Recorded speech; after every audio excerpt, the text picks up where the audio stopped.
Ito. Ay! Grabe. Okay. Kung parang character pa rin, ano?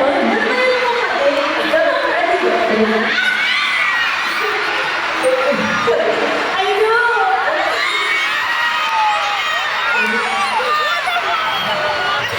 Ay, alam mo guys, sobrang special talaga sa amin yung performance na to. Kasi kami mismo yung nag-set, conceptualize, tagal namin pero talagang gusto natin concept ng kanta na to. Pero hindi na nabuo ng tagal talaga yung song. Pero ang bilis talaga natin, gawing OPM Totoo. sa, kahit sa ang stage. So, we chose this song kasi it's very OPM. Super detail namin sa lahat ng bagay.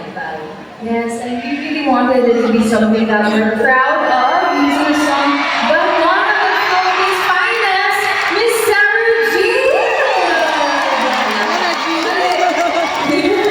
Yes, we wanted to create a performance that highlights the talent, creativity, and world-class artistry of Filipino performers.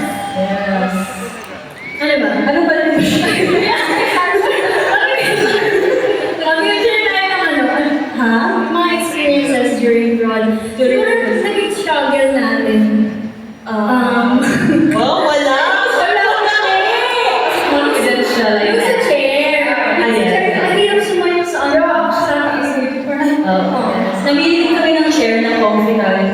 Actually, hindi yung first option namin. Ang first option namin, bench sa park. Mabigat talaga. Pero si Ate Aya, fix na talaga yung concept niya. Nag-picnic siya.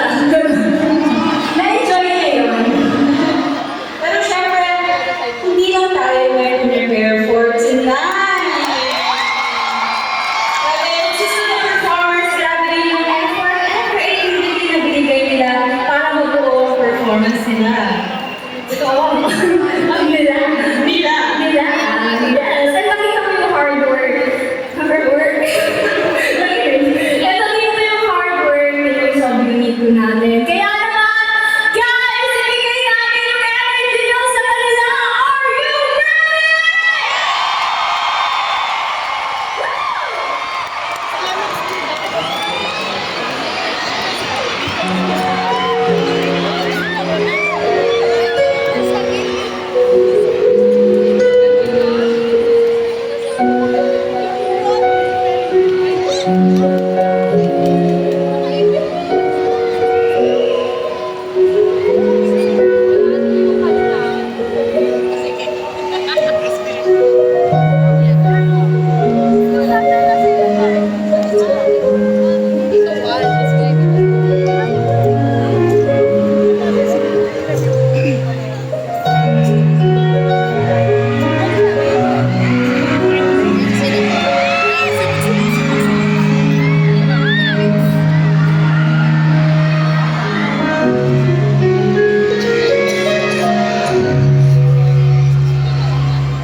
Ako ba?